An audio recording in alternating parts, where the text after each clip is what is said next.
का पहला रूल ये होता है कि जैसे कि मान लीजिए किसी वायर में करंट जा रहा है, मान लीजिए वो करंट है हमारा आई, और वो आगे जाकर के दो वायर्स उसमें हमने जोड़ रखे हैं। जैसे आई यहां से गया, फिर वो I1 और I2 में चला गया, तो उसमें हम क्या देखेंगे, I is equal to I1 plus I2। आप इसको ऐसे भी समझ सकते हैं कि जैसे कि किसी पाइप में से पानी जा रहा है और फिर उसके आगे वो दो पाइप्स में जुड़ा हुआ है, तो यहां से देखिए टोटल पानी आई गया और फिर कुछ पानी इधर जाएगा और कुछ पानी इधर जाएगा, तो इससे हमें पता लगता है I is equal to I1 plus I2। तो ये किरचॉफ्स का फर्स्ट रूल है और जो कि हमें किरचॉफ लॉ के क्वेश्चन को सॉल्व करने में यूज आएगा। तो यहां पर समझते हैं इसी फिगर को, अब हम यहां पे समझते हैं कि देखिए कि ये दो वायर लगे हुए हैं, एक वायर ये है, एक वायर ये है। ये इसमें जो ये जिगजैग लाइन है इसको हम रेजिस्टेंस से शो करते हैं। तो इसमें हम देखते हैं कि यहां से I1 करंट गया है और इधर से I2 करंट गया है। तो देखिए मान लीजिए कि हम इसे करंट ना मान करके हम पानी मानते हैं कि एक पाइप में से पानी इधर से I1 गया, एक पाइप में से पानी गया I2। तो देखिए जो I1 और I2 दोनों पानी जो गए हैं वो किसके बराबर होंगे, I3 और I4। जितना पानी यहां से और यहां से गया तो उतना ही पानी यहां से और यहां से निकलेगा। तो किरचॉफ लॉ में हमने ये देखा कि I1 इधर गया, I2 ऊपर गया और फिर कितना करंट आएगा, तो I1 plus I2 is equal to I3 plus I4 is equal to I3 plus I4। तो बच्चों वीडियो को लास्ट तक देखिएगा, मैं बहुत इजीली आपको किरचॉफ लॉ समझाऊंगा। और अगर आपने कोई ये चैप्टर नहीं भी पढ़ा है तब भी आप इस क्वेश्चन को वो बच्चे भी कर पाएंगे जिन्होंने डिटेल में चैप्टर को नहीं पढ़ा है। तो देखते हैं इस चीज को हमने यहां पर दोबारा से मैं समझा देता हूं कि देखिए इधर पानी जा रहा है एक पाइप में, उधर वो दो पाइप जुड़े हुए हैं, तो जितना पानी एक बार में इधर से गया तो उतना ही पानी उधर से निकला। इसी तरीके से करंट को भी हम देख सकते हैं कि I करंट गया और कुछ करंट इधर चला गया, कुछ करंट इधर चला गया, तो I is equal to I1 plus I2। यहां पर भी आप सर्किट में बच्चों देखोगे कि एक ये छोटी लाइन बनी होगी ये, और एक ये बड़ी लाइन बनी होगी। तो उसमें जो छोटी लाइन है वो माइनस में है और जो बड़ी लाइन है वो प्लस में है। हमेशा कहीं भी सर्किट आप बनाएंगे तो उसमें आप देखेंगे जो छोटी लाइन है वो माइनस में है और बड़ी लाइन प्लस में है। ऐसे इधर देखते हैं, छोटी लाइन माइनस में है और बड़ी लाइन प्लस में है। तो जब हम इन क्वेश्चंस को सॉल्व करेंगे तो हमारे को ये फॉर्मूला बच्चों याद कर लो, ये आपको हर जगह यूज आने वाला है formula, V is equal to IR। आप इसको अपने याद रखने के फॉर्म में भी कह सकते हैं ऐसे कि हम इसको कह देते हैं, हिंदी में एक वर्ड लिखते हैं वीर। वीर माने ब्रेव। आप इसको शॉर्ट फॉर्म में याद रखने के लिए कि किसी को याद नहीं हो पा रहा है V is equal to IR, तो आप इसको वीर मान लो, VIR वीर। तो इससे आपको हमेशा याद रहेगा, जब भी आपको याद रहेगा वीर तो V is equal to IR। ये वोल्ट हो गया, ये आपका करंट हो गया, I जो है करंट है और R जो है आपका रेजिस्टेंस है। तो आपको वीर लगा के आप कोई भी क्वेश्चन को आराम से इसको जहां पर इसकी जरूरत है वहां पे आप सॉल्व कर सकते हैं। तो हम ये देखते हैं कि जब भी हम अगर मान लीजिए करंट की इस दे प्लस की तरफ हम जंप करते हैं तो हम इसको मानते हैं पॉजिटिव EMF, मतलब प्लस का EMF। और जब हम बड़ी लाइन से अगर हम इस तरफ कैलकुलेशन करते हैं, इधर की तरफ से इधर जंप करते हैं, बड़ी लाइन से छोटी लाइन की तरफ जंप करते हैं, तो हम उसको नेगेटिव EMF मानते हैं। क्वेश्चन है, मैं इसको समझाने की कोशिश करूंगा और अगर आप ध्यान से देखेंगे वीडियो को बिना स्किप करे हुए तो आपको ये क्वेश्चन समझ में आने वाला है। आप देखते हैं, बहुत ही सिंपल है, इसको ऐसे देख करके कॉम्प्लिकेटेड मत समझिए। मैं आपको भी समझाता हूं कि मान लीजिए कि एक सर्किट है, देखिए मैंने सर्किट बना रखा है और उसमें हमारे पास कौन कौन सी रेजिस्टेंस है। एक रेजिस्टेंस ये है 200 ओम, एक रेजिस्टेंस है 60 ओम, एक हमारे पास ये देखिए यहाँ पे सेल लगा हुआ है जिसकी 4 वोल्ट है और इधर एक सेल लगा हुआ है जो कि 5 वोल्ट है। अब हम देखते हैं, हमने लूप का नाम, हमने जो ये सर्किट है इसका नाम रखा P, Q, R और S। देख लीजिए एक बार, आप देख लीजिए आप बच्चों इसको एक बार। तो हम देखते हैं कि जैसे मैंने आपको बताया था ये माइनस में रहेगा क्योंकि छोटी लाइन है और ये प्लस में रहेगा, ये माइनस में रहेगा और ये प्लस में रहेगा। तो हम यहां पर क्या देखते हैं, किरचॉफ्स लॉ में हम एक डायरेक्शन एज्यूम करते हैं कि जो हम सारी कैलकुलेशंस हैं वो हम क्लॉकवाइज कर रहे हैं। यहाँ पे देखिए, जैसे घड़ी की जो दिशा होती है, घड़ी ऐसे चलती है, तो हमने यहाँ पर क्लॉकवाइज डायरेक्शन में सारी कैलकुलेशन करेंगे। धीरे धीरे आप इस वीडियो को देखिए, अगर एक बार ना समझ में आया दोबारा देखिए, आपको बहुत इजीली ये समझ में आ जाएगा। तो हमने 2 लूप देखे, 2 लूप, एक लूप इसमें ये हो गया क्लोज्ड है, देखिए एक वायर ये है, एक वायर ये है, एक वायर ये है, तो एक लूप तो हमारा बन गया P Q R P, एक लूप हमारा ये हो गया। एक और लूप हुआ, कौन सा हुआ, देखिए 3 वायर है, क्लोज्ड है यहां से, तो एक हमारा लूप बना P S R और P। तो इसमें हम किरचॉफ्स लॉ को यूज करते हुए वैल्यू निकालेंगे I1 की करेंगे। पहले हम इस लूप को लेते हैं, हमने इसको क्लॉकवाइज डायरेक्शन में कैलकुलेशन चालू करेंगे, तो यहां पर हम वही फॉर्मूला लगाएंगे V is equal to IR, यानी कि वीर। तो इसमें हम देखते हैं, यहां पर हमने अगर देखा कि मान लीजिए यहां से I करंट गया, यहां पर हमने I1 करंट शो कर रखा है, तो ये जो होगा I माइनस I1 होगा। अब ये बच्चे, कुछ बच्चे कहेंगे भैया I माइनस I1 क्यों होगा। मान लेते हैं कि ये जो वैल्यू है ये I2 है, एज्यूम करते हैं, तो हम क्या देखते हैं, जो कि मैंने आपको अभी पहले दिखाया था इसमें, कि जो यहां से पानी आया, मान लेते करंट की जगह हम पानी मान लेते हैं, मान लीजिए हमारा पानी यहां से आया एक पाइप से पानी यहां गया और एक पाइप से पानी यहां गया, तो क्या देखते हैं, अगर हमारे पास I है पानी, अगर हमारा I है तो वो किसके बराबर होगा, I1 के, ये देखिए I1 और प्लस I2 के, ये देखिए इन दोनों की वैल्यू यहां से क्या आती है, I2 is equal minus I1। तो यही हमने यहां पर I माइनस I1 लिखा है। बच्चों यहां पर हम कैलकुलेशन कर स्टार्ट करेंगे, तो कैलकुलेशन में हम क्या देखते हैं, हमने ये लूप लिया है, अब इसमें हम पहले हम वीर लगा करके V is equal to IR, तो यहां पर देखिए हमारा I1 into resistance means current into resistance को हम यहां लिखेंगे, देखिए मैंने लिख दिया है यहां पे 20 I1, यहां पे देखिए, उसके बाद में प्लस, अब हम क्योंकि हम इस लूप की बात करें तो ऐसे बढ़ेंगे, अब हमारा ये I1 करंट है और इधर देखिए इस दिशा में जो करंट जा रहा है वो आ रहा है I माइनस I1, यहां से I माइनस I1 आया और यहां से I1 आया, यहां से I माइनस I1 आया। अगर आप इन दोनों को ऐड करेंगे, क्योंकि वो जो मैंने अभी आपको लॉ बताया था कि यहां से मान लीजिए पानी गया, यहां से पानी गया, या यहां से करंट गया और यहां से करंट गया, इन दोनों का एडिशन ये होगा। तो आप करके देख लीजिए इसको, I minus I1 plus I1 I आएगा। तो यहां पर हम आगे बढ़ते हैं कि पहले हमने यहां पर लिया है 20 I1, मैंने लिख दिया है 20 I1 प्लस, फिर दोबारा वीर वाला formula V is equal to IR, resistance ही है, करंट ही है, तो plus 60 I is equal to किसके बराबर होगा, 4 volt is equal to 4V, तो मैंने देख लिया यहाँ पे 4 लिख दिया है। तो ये देखते हैं, अब हमने दूसरा लूप लिया है, दूसरे लूप में हम आगे बढ़ते हुए, हम बात कर रहे हैं इस लूप में वैसे आगे बढ़े हैं, V is equal to IR, दोबारा फॉर्मूला यही फॉर्मूला लगाना है आपको, V is equal to IR। तो हमारा यहां पर करंट ये है, मैंने लिख दिया I माइनस I1, और हमारा रेजिस्टेंस ये है, मैंने लिख दिया रेजिस्टेंस। तो अब फिर हम ऐसे आगे बढ़ेंगे और फिर हम ऐसे आगे बढ़ेंगे। तो बच्चों आप देख रहे हो कि करंट हमारा इस डायरेक्शन में है, एरो इधर दिखाया है, बट क्योंकि हम क्लॉकवाइज बढ़ रहे हैं तो हम इस तरफ बढ़ रहे हैं।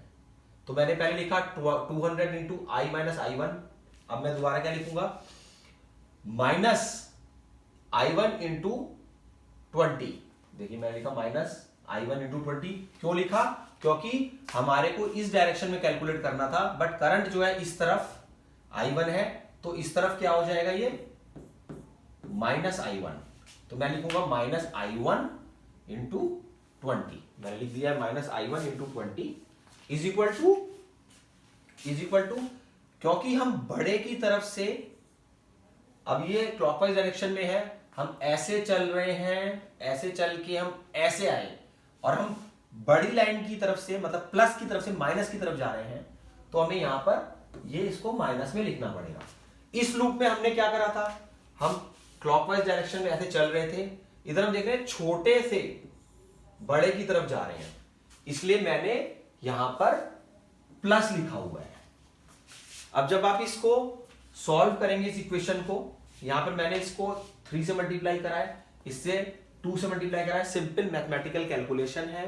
अगर हम इसको यहां पर सॉल्व करेंगे तो ये आएगा, और इसको सॉल्व करने के बाद में हमारे पास I1 की वैल्यू आ जाएगी। इसमें आपको बच्चों केवल एक ही चीज ध्यान रखनी है, अगर आप माइनस से प्लस की तरफ कैलकुलेट कर रहे हो तो आपको जो इसकी वैल्यू है वो पॉजिटिव में लेनी है। लेकिन अगर आपके लूप में अगर आप बड़ी लाइन से छोटी लाइन की तरफ जंप कर रहे हो, मींस प्लस के माइनस की तरफ को जंप कर रहे हो, तो आपको जो ये इसकी वैल्यू है वो नेगेटिव में लेनी है। ये देखिए मैंने यहां पे नेगेटिव में लिया है। तो किरचॉफ्स लॉ के इस क्वेश्चन को अगर आप बच्चों दोबारा देखोगे तो आप इजीली इसको सॉल्व कर सकते हो। बच्चों किरचॉफ्स लॉ में आपको 2 रूल याद रखने हैं, उससे आप क्वेश्चन को बहुत इजीली सॉल्व कर सकते हैं। देखिए पहला है ये यहाँ पर जंक्शन रूल। इसमें आप देख सकते हैं जंक्शन रूल में I1 plus I2 is equal to I3 plus I4। ये क्या है, यहाँ मान लीजिए कि एक करंट ये वायर जा रहा है करंट का, जिसमें I1 करंट है और ये I2 करंट है। तो इसको आप समझ सकते हैं जैसे कि एक पानी का पाइप है और वो पानी का पाइप यहाँ से जुड़ा हुआ है, तो इसमें I1 पानी आ रहा है, इसमें I2 पानी आ रहा है, और टोटल पानी यहाँ से कितना निकलेगा, I1 प्लस I2 पानी इसमें से निकलेगा। तो यहाँ से ये कितना मान लीजिए हमने माना I4 और ये माना I3। तो देख सकते हैं कि यहाँ पर जितना पानी टोटल आएगा कितना आएगा, I1 प्लस I2 पानी आएगा, और कितना बाहर निकलेगा, I3 प्लस I4 निकल रहा है। तो जाहिर सी बात है बेटा कि यहाँ पर I1 plus I2 I3 plus I4 के बराबर हो जाता है। तो ये करंट I1 प्लस I2 गया, ये बाहर कितना आया, I3 प्लस I4। तो ये देख सकते हैं जंक्शन रूल यहाँ पर है, I1 plus I2 is equal to I3 plus I4। ये बहुत इजीली आप किरचॉफ्स लॉ के क्वेश्चंस को कर सकते हैं। और मैं आपको यहाँ पर एक चीज़ और दिखाता हूँ कि किरचॉफ्स लॉ में कि कहीं भी बच्चों आपको कोई सर्किट दिखता है तो ये आप जो छोटी लाइन है इसको माइनस मानिए और और जो ये बड़ी लाइन है इसको प्लस मानिए। इसी तरीके से यहाँ पे भी दिखाया हुआ है, छोटी लाइन माइनस, बड़ी लाइन प्लस। किसी भी सर्किट में छोटी लाइन माइनस, बड़ी लाइन प्लस है।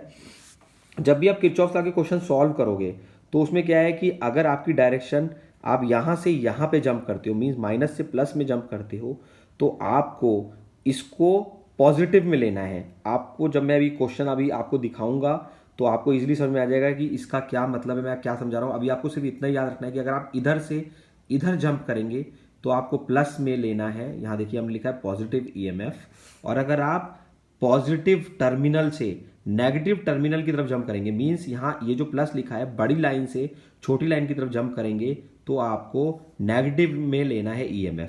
आप इस EMF वर्ड से बिल्कुल मत डरिए, अभी जब आप किरचॉफ्स लॉ के क्वेश्चन करेंगे तो आपको इजीली ये समझ में आ जाएगा।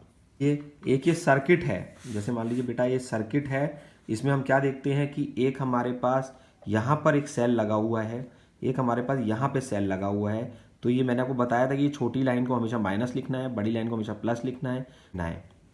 तो यहाँ से करंट देखिए आप, बड़ी लाइन से करंट निकला वो R1 रेजिस्टेंस में गया, और इधर हमने दिखा रखा है कि ये करंट निकला, यहाँ से करंट निकला है वो I2 है, हमने एज्यूम किया है। तो देख लीजिए मैंने आपको बताया था कि जो ये जंक्शन रूल है कि मीन्स मान लीजिए कि एक पानी का पाइप है, दोबारा बता रहा हूँ पानी के पाइप के एग्जांपल से, कि अगर ये I2 पानी यहाँ से गया और यहाँ से I1 पानी गया, तो जाहिर सी बात है कि I1 प्लस I2 ही पानी निकलेगा। इस तरीके से I1 करंट गया है, I2 करंट गया है, तो दोनों यहाँ पर जुड़ करके I1 प्लस I2 हो जाते हैं।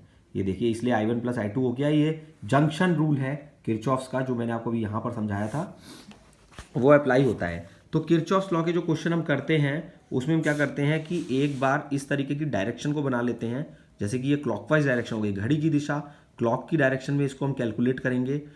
इसी तरीके से हम जो भी पूरा सर्किट होगा उसमें हम लूप ले लेंगे। देखिए लूप का मतलब ये है कि ये देखिए ये क्लोज्ड है, यहाँ पे ये वायर है, ये क्लोज्ड है, ये एक वायर है, क्लोज्ड है। तो इस पूरे सर्किट के अंदर में क्या हो जाता है कि 2 लूप मिलते हैं हमें, एक लूप ये है, एक लूप ये है।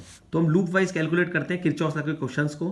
आपको याद रखना है ये V is equal to I R formula आपको अप्लाई करना है। इसमें जो V है वो वोल्टेज है, I आपका करंट है और R आपका रेजिस्टेंस है। आप बच्चों इसको वीर वर्ड से भी याद कर सकते हो, वीर।